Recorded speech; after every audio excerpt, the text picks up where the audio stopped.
what habit or habits have contributed most to your ability to continue learning and improving your investment decisions in a changing business and financial environment? I would say that, at least in my case, I haven't been continually learning in terms of the basic principles. You always learn a little more about given techniques, or I learn more about some industries over time, and therefore maybe I've widened the universe in which I can operate, although more funds narrows it back down, unfortunately. But I know more about businesses than I knew 20 years ago or 40 years ago. I haven't really changed the principles. The last change, the basic principles are still Ben Graham.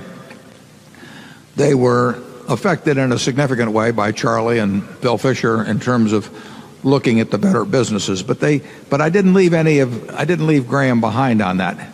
And I really haven't learned any new fundamental principles, but I may have learned a little bit more about how business operates over time.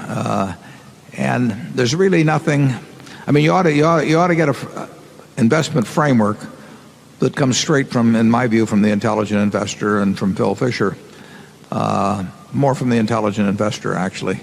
And then I think you ought to learn everything you can about industries and businesses where you think you have the ability to get your mind around them if you work at them. And with that arsenal, you'll do very well. And if you've got the temperament for the business.